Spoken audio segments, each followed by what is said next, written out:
Hello, everyone, and welcome back to Tiny English. My name is May. And I'm Gray. It's wonderful to have you all with us today. Today, we are going to discuss a very important topic. It's a skill that can help you achieve your goals, whether they are big or small. That's right, May. Today, we're talking about how to build self-discipline. The phrase self-discipline can sound a little serious or difficult, but don't worry, we promise to break it down into simple, easy-to-understand steps that you can start using today. Exactly. Our goal is for you to leave this video with practical, real-world advice to help you on your journey. It's a skill anyone can learn. Are you ready to begin? Fantastic! Let's get started. Before we dive into our main discussion, let's start with some key vocabulary. Learning these 5 words will help you follow our conversation and expand your English knowledge. A great idea, Gray. Our very first word is our topic for today, self-discipline. Self-discipline is the ability to control your own feelings and behavior and to make yourself do things that you know are good for you, even if you do not feel like doing them. For example, you could say, it takes a lot of self-discipline to study English for 30 minutes every day. Our second word is often seen as the biggest enemy of self-discipline. The word is procrastination. Procrastination is the act of delaying or postponing a task or a set of tasks. So when you procrastinate, you put off things you should be doing. For instance, he kept procrastinating on his homework, so he had to finish it all late at night. I think we have all been there. Absolutely. Our third word is something we all need to have. It's goal. A goal is an aim or a desired result. It's something that you want to achieve in the future. For example, my main goal this year is to become confident enough to have a short conversation in English. Having clear goals is very important. Next up, we have the word habit. A habit is something that you do often and regularly, sometimes without even thinking about it. That's right. For example, making your bed every morning is a great habit to start your day. Building good habits is a key part of self-discipline. And our final word for today is consistency. Consistency is when someone or something behaves or performs in the same way with the same quality over a period of time. For example, when learning a language, consistency is more important than intensity. This means that studying for 20 minutes every day is much better than studying for 4 hours only on a Sunday. Perfect. So our 5 words are self-discipline, procrastination, goal, habit, and consistency. Please keep these words in mind as we start our main conversation. So, Gray, let's be honest. Is self-discipline something that comes easily to you, or is it something you've had to work on? Oh, I have definitely had to work on it. I think most people do. It's not a magical talent people are born with. I remember when I decided I wanted to start exercising regularly. I went to the store, bought new running shoes, and felt so motivated for the first 2 or 3 days. That sounds like a great start. What happened after those first few days? Well, the motivation started to disappear. I started procrastinating. One morning, I'd wake up and think, "Oh, I'm a little too tired today. I'll definitely run tomorrow." The next day, I'd say, "It looks like it might rain. Better to wait." Before I knew it, a month had passed and I hadn't gone for a single run. That is such a relatable story. I've had the exact same experience with trying to read more books. I buy a new book, read the first chapter, and then it just sits on my table for weeks. So it seems like procrastination is the first big challenge we need to overcome. Exactly. And I think one of the main reasons we procrastinate is that our goals are not clear. A goal like exercise more or read more is too vague. It's not specific. What does more even mean? I agree completely. It's hard to act on a goal that isn't clear. So, what's a better way to set a goal?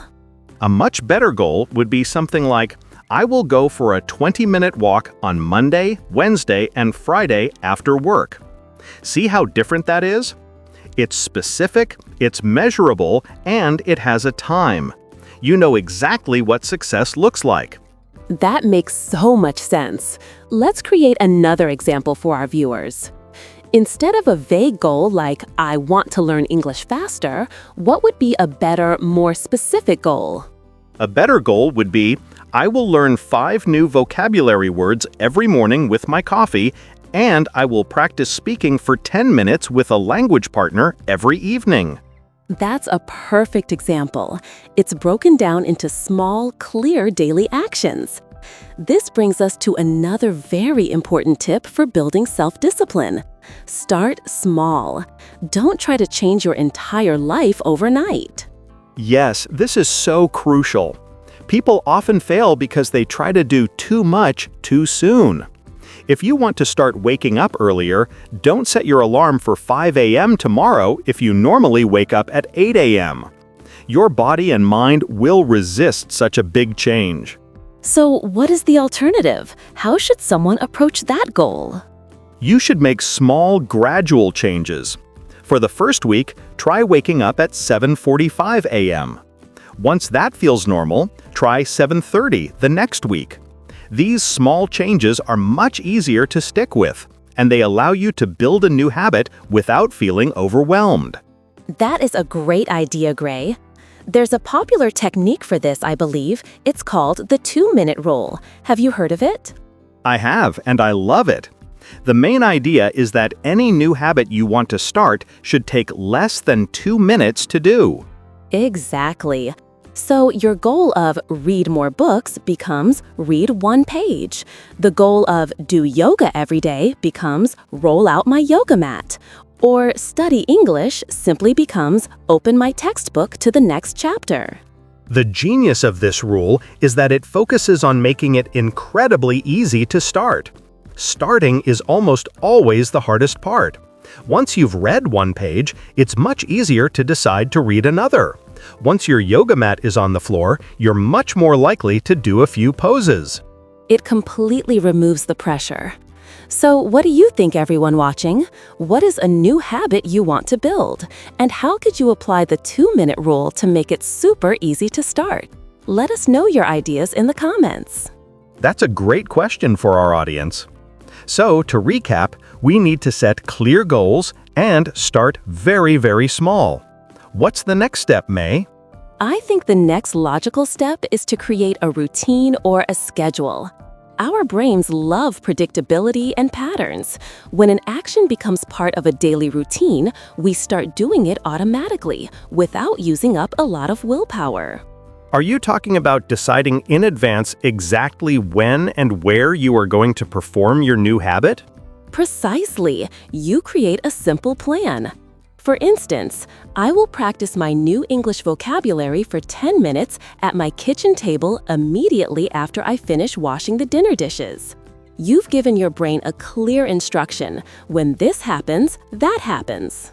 There's a name for this technique too, isn't there? It's called habit stacking. You stack your new desired habit on top of a current existing habit. The existing habit, like washing the dishes, acts as the trigger for the new one. Yes, the formula is after I current habit, I will new habit. After I pour my morning coffee, I will write 1 sentence in my journal. Or after I take off my shoes when I get home, I will immediately change into my workout clothes. That is such a powerful strategy. It removes the need for you to decide in the moment. The decision is already made for you. This makes you far less likely to procrastinate or make excuses. So we have a clear plan, we're starting small, and we have a schedule. But Gray, what about those days when we just don't feel like it? What about motivation? That is the million-dollar question, isn't it?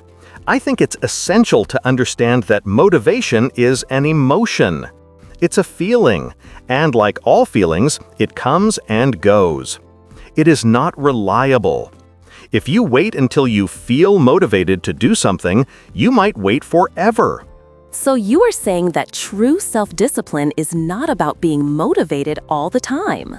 Exactly. Self-discipline is about doing what you know you should do, even when you don't feel like doing it. The real magic of building habits is that eventually the habit becomes so strong that you do it automatically, whether you feel motivated or not. But in the beginning, it can be a real struggle when that motivation is low. Is there anything that can help us push through? Personally, I find that tracking my progress is incredibly motivating. That's an interesting point. How do you track your progress, May? I use a very simple method. I get a big wall calendar.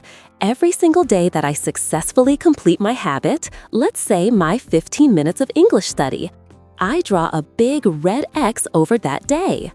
After a few days in a row, you start to form a chain of X's. Ah, the don't break the chain method. I love that one. It's so effective. It really is. It becomes a fun game.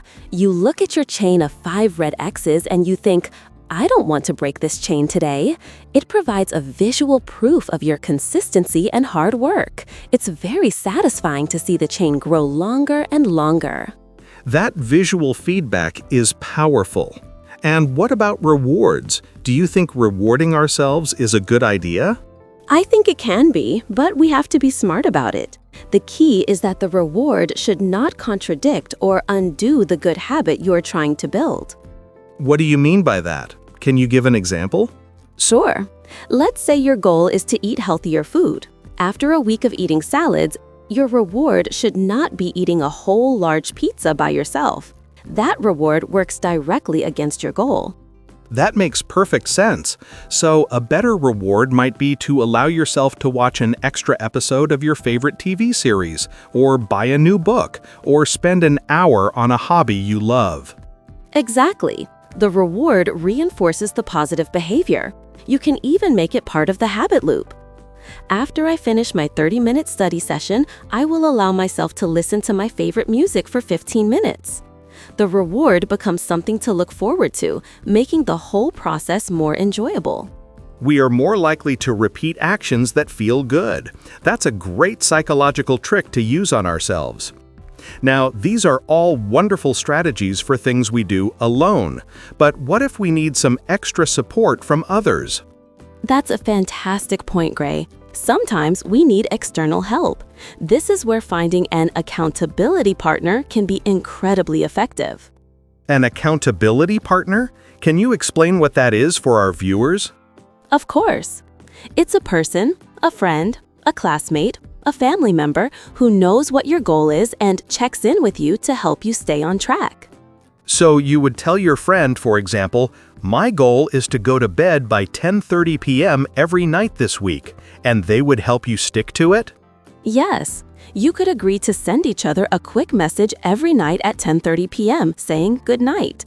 Just knowing that someone else is aware of your goal and might ask you about it can be a powerful motivator. You don't want to have to tell your friend that you failed. It uses a little bit of positive social pressure. You can even find a partner who has the same goal. You could be English study partners or go to the gym together. That's a wonderful idea. It makes the journey feel less lonely and can even make it more fun. Okay, we've covered a lot of great strategies, but I think there's one more thing that might be the most important foundation for all of this.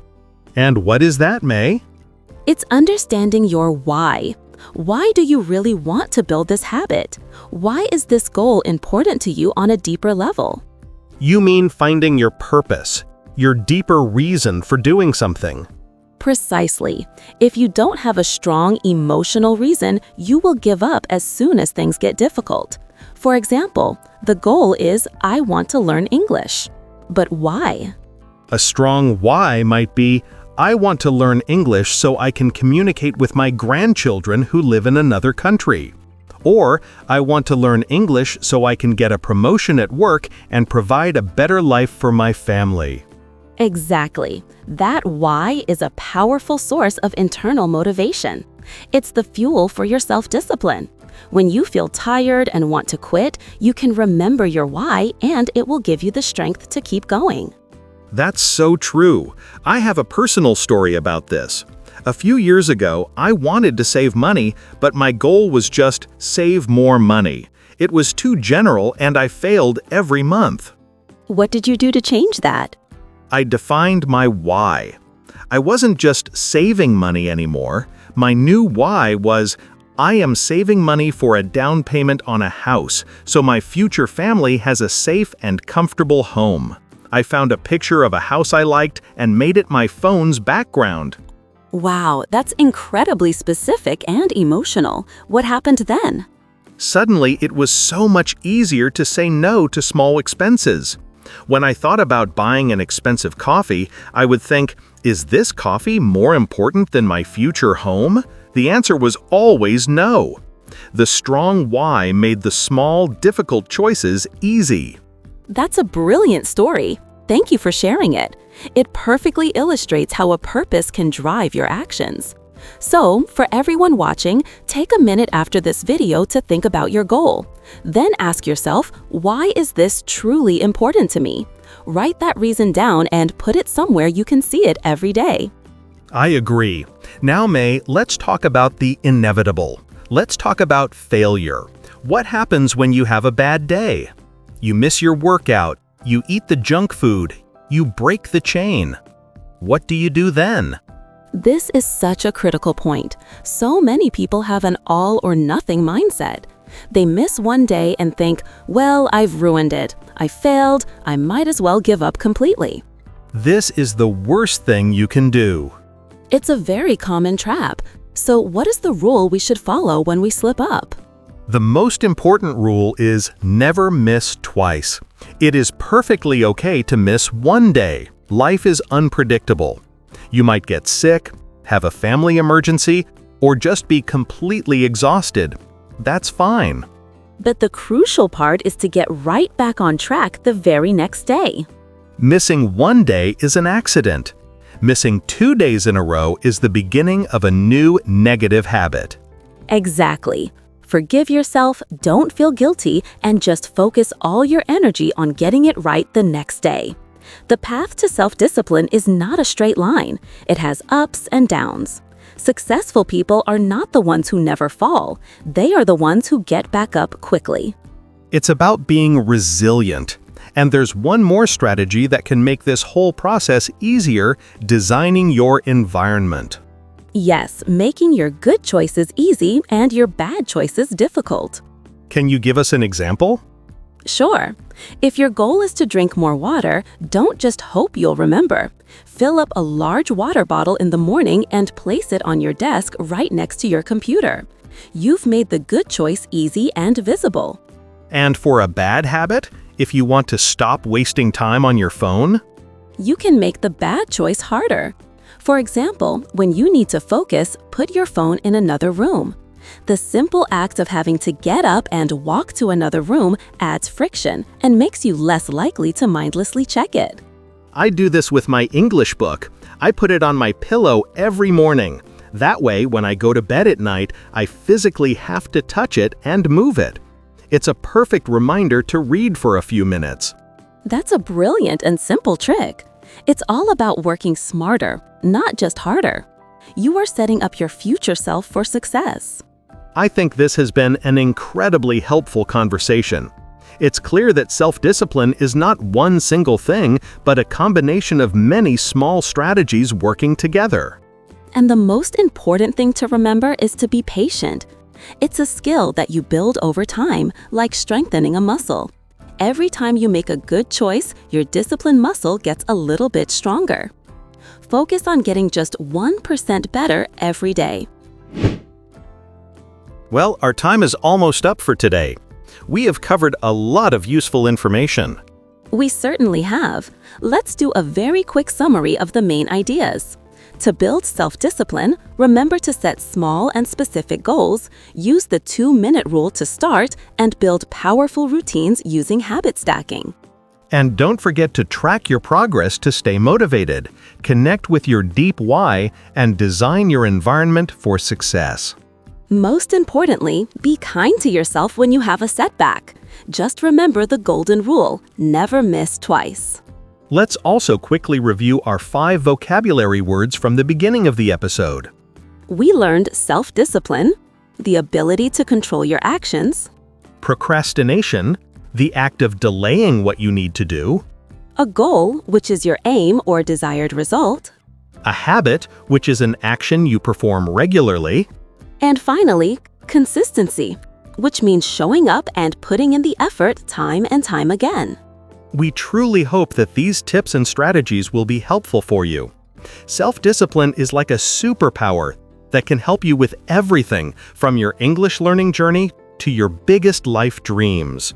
Now we have a question for you. What is one small action you will take this week to build your self-discipline? Share your plan with us in the comments section below. We would love to read about your goals and cheer you on. Yes, please do. Writing your goal down and sharing it makes it more real. And if you found this video helpful, we would be so grateful if you gave it a thumbs up. It really helps our channel reach more learners like you. And please don't forget to subscribe to Tiny English and click the notification bell so you won't miss our next lesson. Thank you all so much for your time and for learning with us today.